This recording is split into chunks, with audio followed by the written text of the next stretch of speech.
She's still laughing.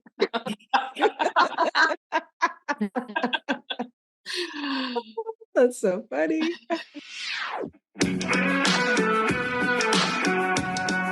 Welcome to 5 Lemons Left. We're the real stuff, the lemons making lemonade. So pucker up, because we're going to be discussing our life's lessons and the nitty-gritty details of our spiritual journeys.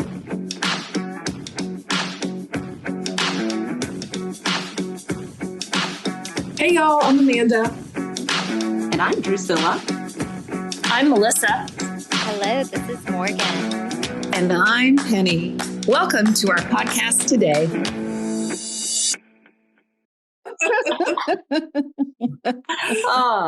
Yay! Oh, Welcome gosh. everybody to another podcast of 5 Lemons Laughing. We love to laugh. We're talking about relationships. I'm sure we're going to have a little laughter about how we relate to our family members in relationships. We have a special guest here, Monica, who is a precious part of our Masterful Living community. She's going to talk a little bit about her relationships and her relationships with her children. Well, and I'd like to welcome the one and only Monica Henderson to our podcast. Yay. Hey. Monica's been my parenting mentor over the last couple of years. She's an extraordinary mother of 3, and she's bringing her healing to her family and especially to her children. The Course in Miracles talks about changing your mind about the world, and you will change the world. And it also talks about being able to, when you heal your mind, you heal all minds. So Monica's here today to talk about how her healing has impacted her family. And Monica literally has a magical gift for praying.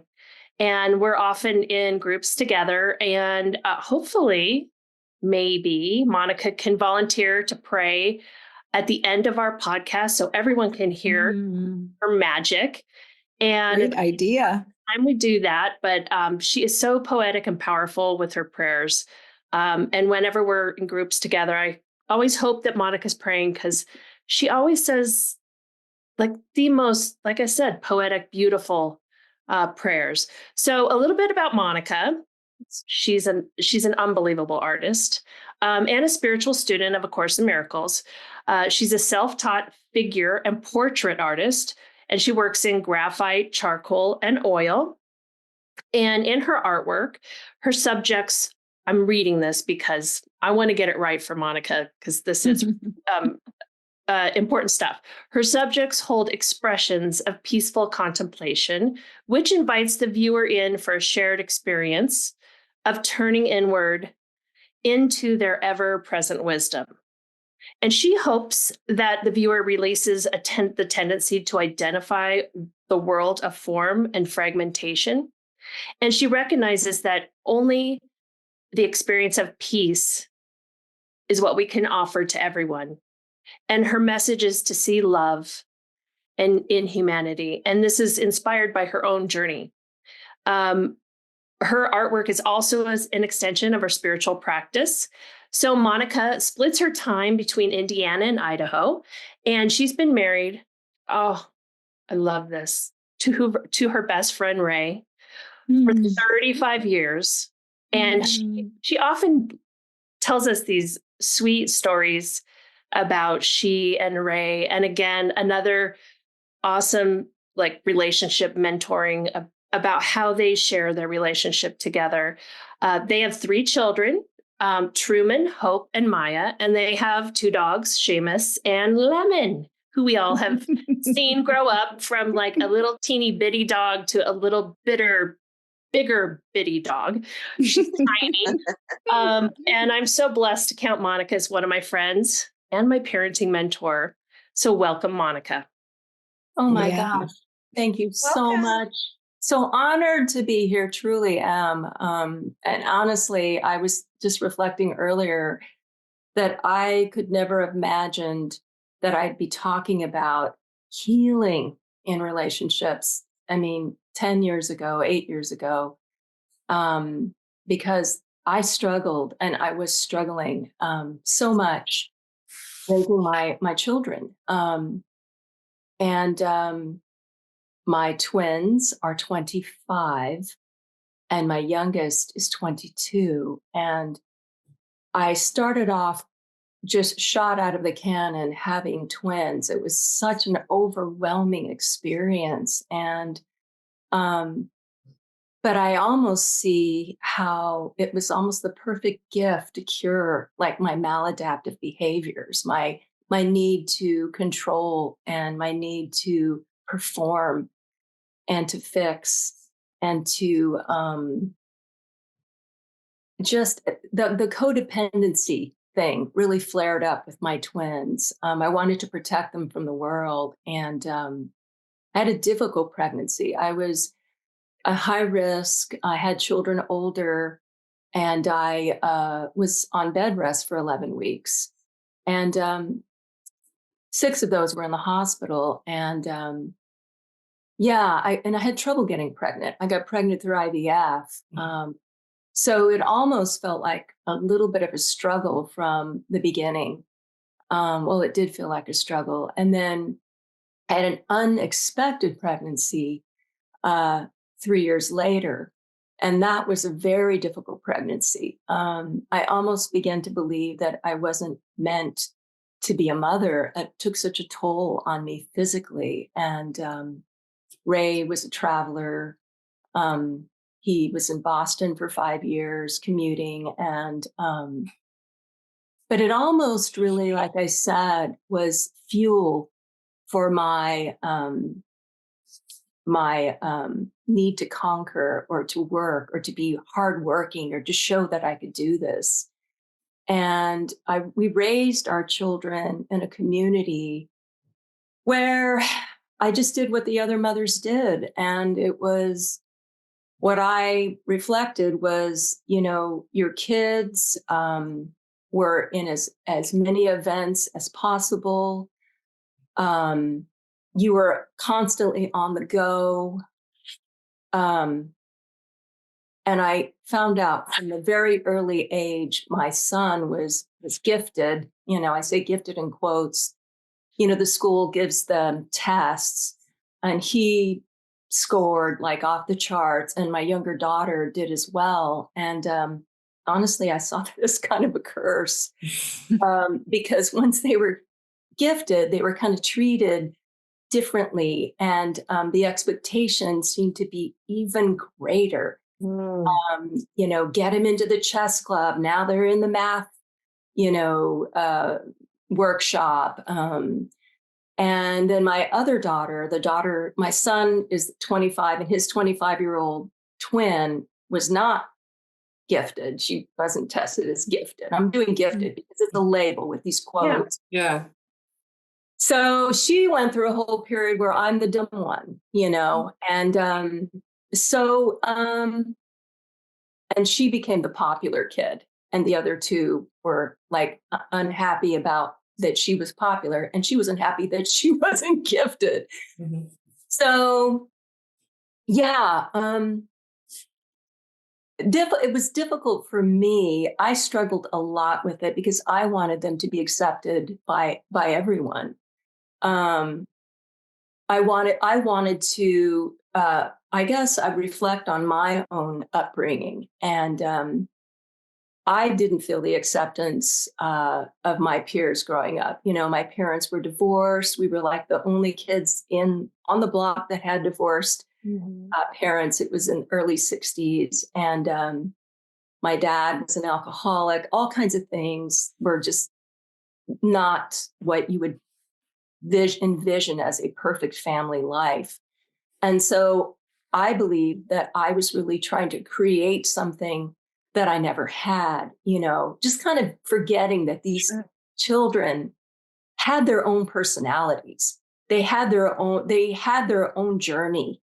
But I felt it was my job to direct their lives. And I see it now that thought this was the loving thing to do, but it was misguided. And it was just a whole hot mess of codependency. And I think I got my worth from what they did. And many times what they did was not something I wanted to see happen. And I would be let down. I would be disappointed. I would be discouraged so many times. And the other thing too is I made my friends by their friendships. So if they had friends, their mothers were my friends until they were no longer friends with that kid. And so that friendship would just be dismissed. And all the while, I was a portrait artist trying to paint portraits and trying to be creative and not stifle my artistic growth. But it was stressful, and I perceived it that way. And I wasn't a drinker or a smoker or a midnight toker. Music, I love it. I mean, but I was a worrier, and Yeah. a warrior of worrier. Yeah. And I had an addiction to that, and again to fixing. And it didn't get easier when middle school came. Wow, what a trip, middle school. Oh my gosh, and social media started to come into our house. And of course, I blamed social media. I blamed their peers. I blamed my husband's travel. I was a victim all the time. Mhm. And my son was difficult. He was very bright, and I always thought something was up with him, and I didn't know what it was. I asked people, I got him evaluated about 3 times, and I said, could he have autism? Is there something? I asked that. No, no, no. And it wasn't until he was 20 that he was diagnosed. He was at a wonderful business program, IU. He made the first cut. Like, I don't even think he was in immediately. There's some word for it. I forgot what it is, but he was immediately entered into this program, and he was severely depressed. He began using drugs, and like intense drugs, dropping acid. It was really quite difficult. And my husband and I went down there. We went down to his college dorm, and we couldn't believe what we saw. I mean, the floor was just littered with garbage, and his clothes were stolen. We didn't know where they were. It was just an awful situation. And we pulled him out immediately and got him some assistance. And that's when they did some testing on him. And they found out that it's what I always knew. I feel like Yes. and my intuition was telling me, what is this? He never felt accepted. I mean, in kindergarten, he would walk backwards, and he was reading at 4 and interrupting the teachers, and just never felt. And then he was put in a gifted group where he was the only boy for the last couple of years. All the other boys dropped out because they wanted to be in sports, and it wasn't cool to be in a gifted program. And we even took him out and put him in a school for gifted kids. And that was almost worse because it was very insular there. A lot of the kids had been together since kindergarten, and I never knew what the answer was. I struggled with him so much and love him so much. We're very similar in a lot of ways, and we have a beautiful relationship. We've always had a very wonderful, beautiful relationship, but it was so hard for me and so difficult to see him go through this. And his younger sister kind of went through the same thing. She went through a major depression and couldn't even attend class. And I thought, I'm really failing. I'm really doing something wrong here.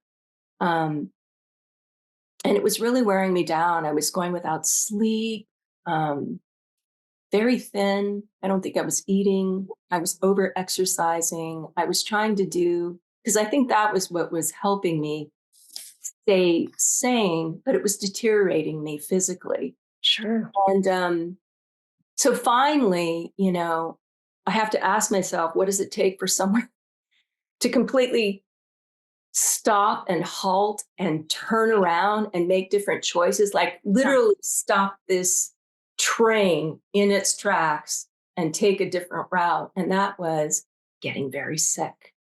And so I did.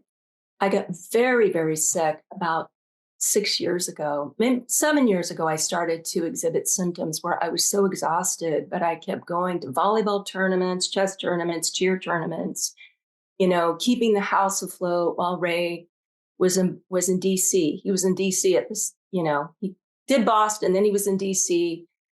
And I knew intuitively something was wrong with me. I was so exhausted and tired. And my doctors were starting to bring me blood work that was saying all my numbers were dropping. But nobody could figure out what the problem was. And it got to a point where I was physically incapacitated. I could do nothing. I was just kind of lying pretty much on the ground. This is no joke. And I realized that, and this was after several years of looking for what is wrong. There wasn't an answer in the world. There just wasn't. And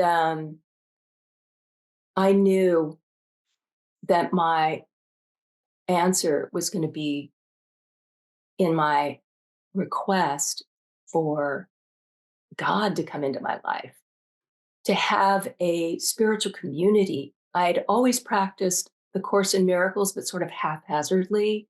I had the book. I'd listened to some of the podcasts. I was trying. It wasn't really, I wasn't ready for it. Mm-hmm. And so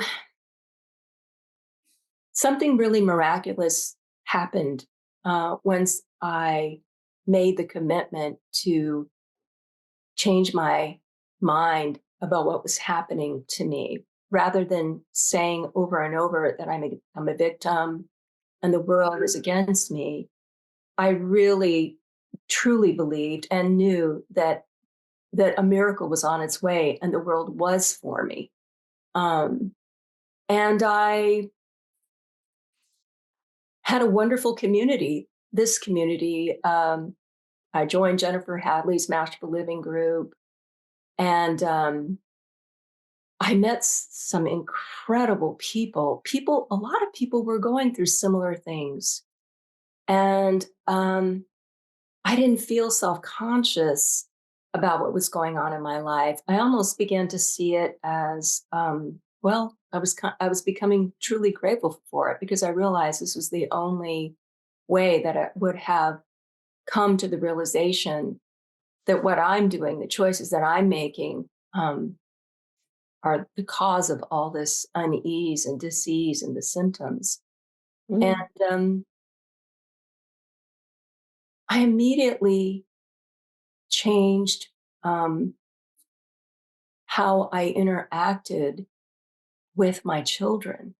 Number one, once I realized that I sort of have left myself behind, and I started to open up to the idea that I could love myself, that I could be a piece of God, that everything was unfolding for my highest good. I truly hung on to that. That was the way that I got through the worst of it.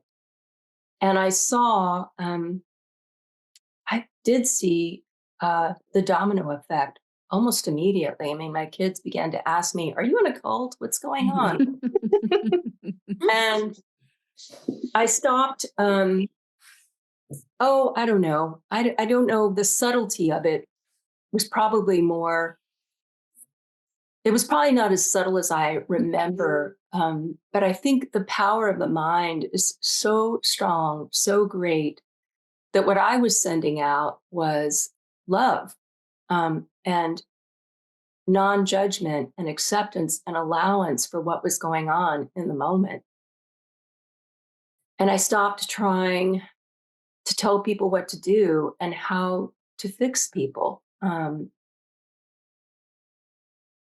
And there were times when it was accepted by family members, and then there would be a period where people would not want the change in me to be real, and they would question it a little bit. But then I stayed committed to the healing that was happening within me, and that I was actually proving God in my life, proving this miraculous experience. And yeah, I just that has been transpiring over the past 4 years. And when I talk about it now, it does feel like it was somebody else's life in so many ways. Because the change has been very dramatic. And I'm feeling very blessed and grateful for everything that I've gone through. And I see my children, they're not texting me with these dramatic things that are going on, especially my youngest daughter, who is very, she can be very dramatic. She's an artist. She's a filmmaker in LA, very gifted and talented. And, but she also has a tendency to be super hard on herself. And I know it's probably because maybe she observed it in me. I had so much judgment about myself. How could I not be judging others? And it almost was the less I judged others, the less I experienced my own judgment, and vice versa. And now this practice of prayer has really blessed me. It's allowed me to put into words requests, offerings, blessings. And I do believe the power of my words has impacted my healing. I was afraid to use the word God for so many years. But now it doesn't give me a charge of any negativity at all. And now there's still things that do trigger me. I still get triggered.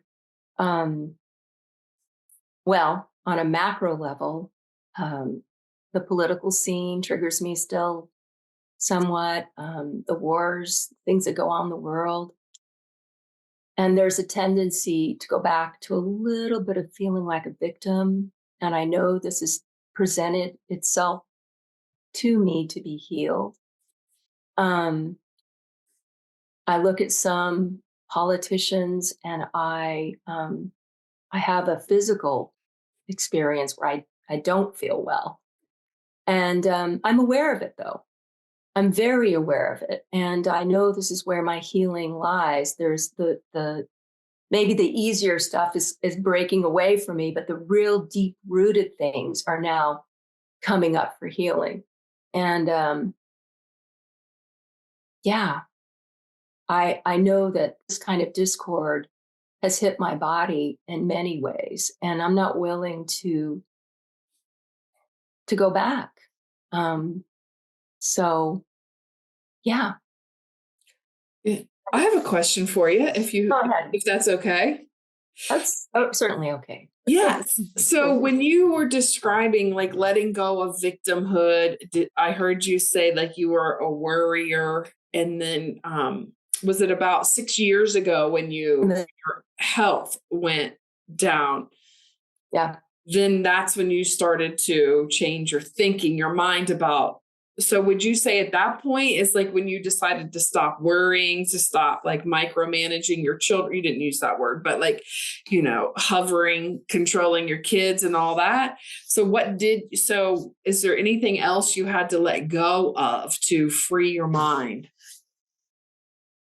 I think the judgments on myself was probably another big hit for me. The unworthiness, healing the unworthiness, and that still comes up for me. but I can see my holiness. Moreover, I think the unworthiness was was very huge for me, and the need to keep up with everybody else, thinking I was going to have to do what everybody else is. The fear of letting go of that was terrible. I mean, I wanted to fit in, and in so many ways, I'm grateful that I don't. I don't even know what fitting in means. I just want to be.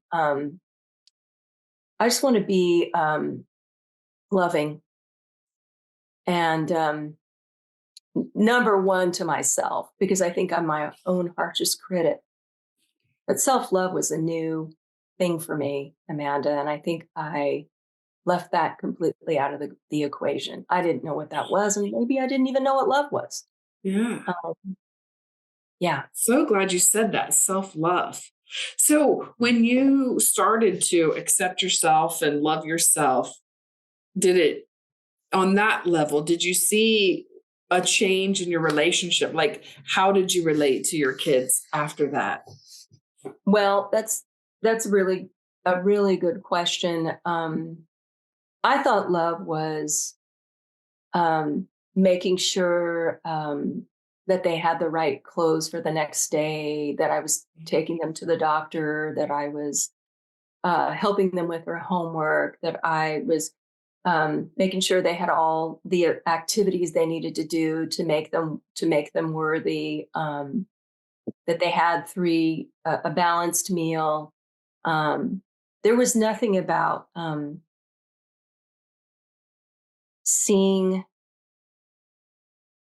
their innocence and their purity. There was nothing about. I mean, maybe some, but not. I don't know. Not really. There was a lot of judgment, a lot of correcting them, thinking that my way was the right way. Love came with a lot of conditions. Oh, yeah. That is a familiar thing, right? Us. Yeah. Loving with Yeah. conditions. Yeah. Yeah. And controlling was loving. Yeah. Um, God forbid that I would trust, that's just not, that's not reliable. I don't know what the unknown is going to deliver. I needed to know, and now I see the unknown as a mystery, and I'm curious about it. And I know there's something better than what I could ever imagine on the way for them, because I see that in my own life. Um, and I see them as one with me in a way that I had not seen them before. Not as a proof of my worthiness or Mhm. my value. They don't belong to me, and I'm grateful that they don't belong to me. They are the expressions of this loving consciousness, and they have their own miraculous journeys, and so do I. So do we all. I bet it was hard when for so many years, and not just you, just society. Like it's not just your story reminds me of like generational. We've talked on the podcast before about generational stuff. And it is, I bet your kids were, and not just yours, but everybody going through a transition. You said they're like, wait, what's happening, right? To go from like handling all of their stuff to taking your hands off and letting them handle it. I bet you there was some bumps in the road there. Yeah, my middle daughter, she's the 25-year-old twin to her brother. She's seemed to have the most difficult time. I mean, she's called me a crappy mother Mm. because I'm not handling everything in her life, or at every beck and call. I'm not like other mothers. She's told me that before. And that is definitely fading as she's out in the adult world and she's getting slapped around a little bit, slapped around by life. Yeah. Well, who hasn't been smacked in the face before? Yeah. I mean, and so that was hurtful for me, I must admit. But it was necessary, I believe, for me to withdraw and to let her trust that her higher self, that her journey is perfect for her. And no, I'm not maybe like, I don't know who these other mothers are. She compares me a lot to her boyfriend's mother, to all the other mothers that are involved in her life. And that's okay. When you're 25, you're probably going to do that. I know I did things at 25 that I wouldn't do now. But you're going to look at the people that are closest to you and assign blame like I used to do. It's what I did. Yeah. And I'm sorry to be, okay, good. I was like, I'm dominating all the questions, but I have some more. But go ahead, Penny. I'm sorry. It's okay. So, Monica, first of all, I just think you're the greatest. And I've really enjoyed being on this journey with you the last 4 years. And I learned some stuff about you today in your share that I don't think that I knew before. And so that was really enlightening for me. So thank you for coming here. And I just want to kind of normalize some of the stuff you went through. I'm a mother of 3 as well. And my kids, I had some pretty challenging times with a couple, well, all 3 of them. And there's no twins in there. I can't imagine what it would have been like to have twins. I always wanted twins. I'll have you know. I always thought that I would be the one to have twins. My mom had twin sisters. And so I thought, okay, it skips a generation. I get them. I think, right? No, yeah. My mom did. Oh, yeah. My mom didn't have twins. So I figured I would get to have twins. But I'm, so I can imagine the challenges that showed up with that, having 2 babies all at once. But anyway, I just wanted to let you know that you are not alone in the struggles that you have had. And I just really appreciate the light that you've shown on it to our listeners, because I think when I was raising my kids, I was pretty sure I was the only parent that had the problem kids. Mm-hmm. And I would not share any of it with anybody for fear that they would judge me, that I'm a crappy parent. And because I'm supposed to be, in a previous episode, we talked about perfect Penny. And so if I had these kids that were like bad behavior, doing things that is not what they're supposed to be, quote unquote, doing, then I was pretty sure that it was my fault. And so, so I can totally relate to what you were sharing, how challenging some of the situations that we're put in. But like you said, too, the kids are not of us. They come through us. That's a great poem by Kahlil Gibran, I think is how you say his name. And I just love that poem. And I never thought that for many, many, many years. And my oldest is 35. My youngest is 25. And so, I always thought that I was responsible and it was because of me. And okay, so I probably had some influence on some of their behaviors too, but it wasn't, there's karmas and stuff out there too. Yeah. So just thank you for being here today. Oh, thank you. Thank you so much for saying all that. So Penny, I have a question for you then. So what was when you started on your spiritual journey, just kind of like I asked Monica, like what was how was your transition like? What was your transition like? Did you just go from like having the you use the word perfect, like like having to uphold the perfect until one day you were like, I'm done with that, or like Well, let me yeah, tell you. tell So me. my Oh, oldest good. son, my son is actually my stepson. He's my husband's son from a previous relationship. When he came to live with us when he was 6, my husband unbelievably got primary caretaking custody of him when he was 6 or 5, which was unheard of in Modesto County where my son lived. And so I was pregnant with my daughter Samantha at the time. So here I am going from no children to 2. I guess I did have twins. They were just 6 years apart. Yeah. Yeah. So I just didn't have 2 in diapers. Yeah. But so to begin with, when he was younger, I mean, it was really great. And but then when he became closer to his teenage years, he started to really act out. And what I learned, he went into a behavior modification in-house or residential facility when he was 14 or 15. We say he chose it because he chose it, the way he was behaving. And so it was then, and that was 20 years ago, at least, I started to meet these really amazing people called coaches. I had never heard of a coach before. I never knew there was somebody out there that could support you and love you and help you.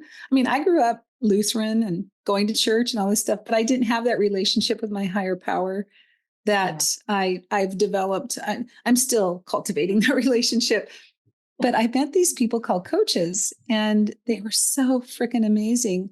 And when David was in that program, they assigned us a coach for our family because the kid is just a symptom. He is not the problem.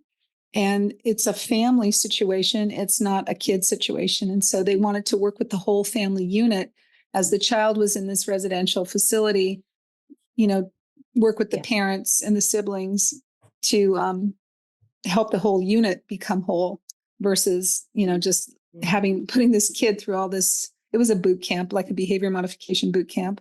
And so it was a process, Amanda. It's been 20 years of an evolution for me where I realized, and just like you, Monica, out there searching for answers for him, he got diagnosed with ADHD in 8th grade. And I remember coming home from the doctor, the psychiatrist, and David saying, "Do you mean, Mom, if I had been diagnosed younger, that maybe things would have been different for me?" And I was just like, yeah, maybe, I don't know. But, it's just like things like that. So it's been a process, and I'm still in it, Amanda, I think, but I had to let my kids have their own lives. David, when he turned 18, he got arrested for a home invasion. He was big into drugs, alcohol, gun dealing, all that up in Oregon after he got out of the program.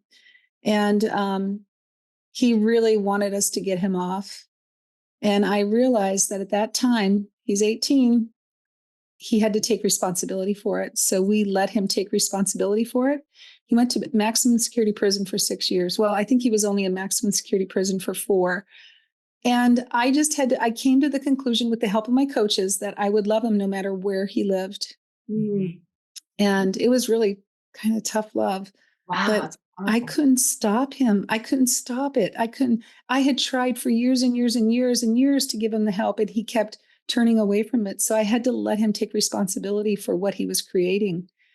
And so I don't know, Amanda, if I'm answering your question, but it's like, there's a lot to unpack when it comes to raising kids. I mean, I'm sure Drusilla and Melissa can probably share similar stories that, and maybe not. I mean, my son's pretty dramatic, but yeah. Love that story, Penny. Thank you for sharing. I was just going to ask Monica, about, let me just say, your speaking about your spiritual journey is just as eloquent as your prayers. Just to kind of ditto what Melissa said, I'm sitting here listening to you, and it's like poetry or something. And I guess maybe that's the artist in you. I'm like, how can she make such what she described as a difficult parenting experience sound so pleasant?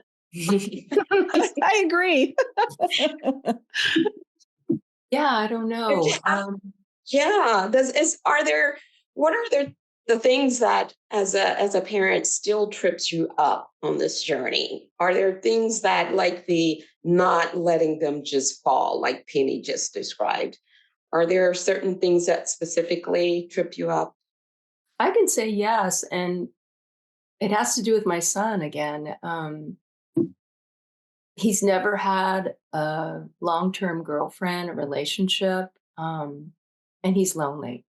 He tells me a lot. He's very close to Ray and and I just spoke to him today. I'm very proud of him. He's in his second year of law school after so many difficult years of struggling. I haven't even given you the half of it, but he does express to me his loneliness. And it was even in a text today. He said, "I really miss you and Dad." And I said, "I just want you to know you have everything you need within you." And he said, "But I still need my family." And I said, and that's when I said, "You have everything you need within you. You're truly," and I said, "You're truly blessed. We are a compliment to you."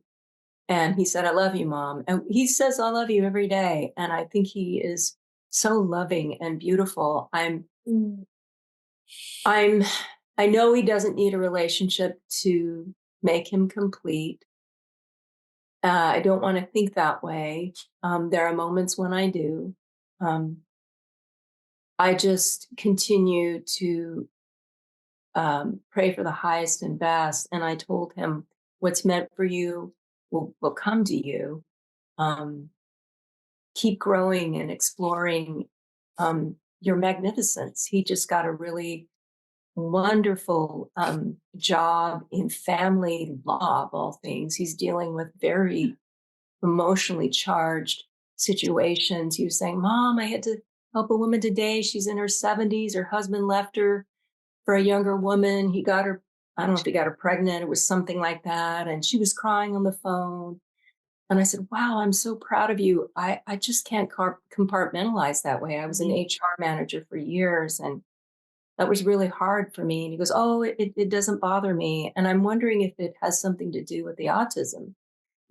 He can help people. He's very skilled, and his lead attorney is offered him a job for the summer. She really likes him because he has great writing skills, and he has ability to deal with issues without getting overly freaked. And but he's lonely. He has all these gifts and whatnot, and that still trips me up a little bit. And it has something to do with my healing. If I see a lack in him, there's a lack in me. And so I see it that way. And the best thing I can do is turn inward and continue that healing in myself, because I know that will help him. That is so beautiful. Yes. And it sounds like your kids are open to all of it. They're That's getting so used to beautiful. it. They're getting used to it. Yeah. I Yeah. pray now when we're together at meals, and they know I have a lot of course groups. I'm on Zoom a lot and doing a lot of different things, and it fills me up. It fulfills me so much. They're seeing me, and I'm seeing them. We're all transforming together. Yeah. Monica, will you tell the story about Christmas and in your Idaho home, them coming and you asking them to clean the kitchen? I think that is like Yeah. a huge, I mean, just the story that you told to this story is a complete transformation. Yeah. Of course, in the old days, who was all doing all the cleaning and the cooking and the fixing and the making sure everything was great? Me and Ray. Ray does a lot of that as well. And this past time, I was very even, no charge to it. And they were all making their dinner. Everybody had my son making a steak, my daughter she's a vegan, making noodles. I mean, everything was going on. I could see messes, but I came in there and I said, I expect everything to be cleaned up. And when you're a guest in my home, you are expected to clean up after yourself. My daughter had used a steamer for a colander because she couldn't find the colander. So it was all dripping with noodles. And I would have gone in there and started scrubbing. And Yeah. so I walked out, but I was very firm too before everybody came. I told them what I expected. I said, I need you to empty your trash, do your laundry. Don't leave your laundry in the laundry room. I mean, I had a little list of things, and pretty much most of it was accomplished. I didn't expect perfection because that's never going to happen, but they were a lot more cooperative. I don't know if it's because they've been out in their own apartments and their own living situations, or I believe a lot of it had to do with me, how my expectation was, I love you always, my behavior toward them. But I was more firm. I was more clear and direct. And that's the one thing that's a great thing that I've changed within myself. My filter is less, the part that needs to be less. And they're doing more. And when I first started doing it, I was a little like feeble. Now I'm more just direct and more, it's just coming. And it feels good. It feels really good. So you got to take me through that exact conversation. So like you call up a kid and you're like, okay, so you can come for Thanksgiving, but you're going to have to do A, B, C, and D. Like I need to know the details. I have a long text to them, and I put bullet points. And I asked them because I wanted them to, and that's what they do. They read their texts. Mm-hmm. That's how I get to them. They all confirmed that I said, please confirm that you receive and understand this message. I love you, Mom. And my son and my younger daughter did, but my middle daughter was she was dodging it. And finally, she said, okay, I see this, Mom. And she even told me, because Mom, I found a stain downstairs. She was like really annoyed by it. I go, you did? Because we had friends over the summer, and I said, okay, well, let's take care of it. Thank you for bringing it to my attention. I took it seriously, but I could tell it was more like, Mom, and, it's different. And God, I'm really grateful for that, because I would tiptoe around making sure everybody was taken care of. And you know how that is. You're healing your people pleaser. Yay. Yeah. I have one more question on this subject, because this is fascinating to me. Clear communication is something that I'm working on for 2024. Yeah. So how long did it take you to be like, okay, this is what I need. This is how what was that journey like, to have the confidence just to go boom? Well, quite frankly, Amanda, I don't even know if I planned this, but I went through a series of 4 surgeries. One of them was postponed like 4 times, and physically I was incapable of doing certain things. Mm-hmm. And I was tired, I was weak, I was recovering, or whatever it was, and just got down to the point where I didn't have the energy anymore, and I just had to do the straight talking. And maybe it was partly that, maybe it was partly guided, but it was my new voice, and it was a voice of self-love. And it's about time, it was just time to do it. And with each subsequent surgery, it got clearer and clearer what I needed and what I did. I didn't have the time for that. I didn't want to, I needed them to take care of it and take care of it now. And they did. I needed to hear that story during the holidays, Monica. We'll air it again next November. Speak the truth. Speak the truth. Yes. Love it. Yeah. And if it didn't get done, it just didn't get done. And I would let it go too. That was the other thing. it didn't need to get done is the other thing. Just profound healing, Monica. profound. That's what I'm hearing too. Yeah. Just really amazing. And I think we're about at the end of our episode today. Wow. How did that happen? I know it's passed by. So it's so awesome. We have amazing guests on our show, even when we don't have guests. But yeah, time just flies when we're having fun and we're talking about the stuff we love here today. Mm-hmm. And so, yeah. So any last minute questions for Monica? Any last minute shares that anybody wants to make before we move on? I do. Okay. I just real quick. So Monica, if someone is listening to this and they are like thinking, like, that's what I do. I micromanage, I control, I judge. Like, what is like one thing that you would say? Like, what is the first step to love that love thing? Yeah, it always comes back to when I'm thinking that way, it always comes back to me. There's some fear, there's something going on, there's some loving compassion that's needed for myself. It always starts there. And once I get there, I know what to do. I know what the next step is. It's pretty simple for me. Mm-hmm. And I go within and offer it, pray about it, give myself some love. And I wait for the next step. And I know what it is. Yeah. That's Now powerful. that's a good way to end. That's a really great way to end. I do have a couple of Post-its for Penny's Yay! Post-its. Oh, Yeah. I love what you said, Melissa, right in the beginning. Change your mind about the world and you will change the world, from A Course in Miracles. And then, Monica, I have 2 quotes that are your quotes that I'm putting in my Post-its this week. The less I judge others and the less, and I can't read it. Can you guys read it? The less I experience my own judgment and vice versa.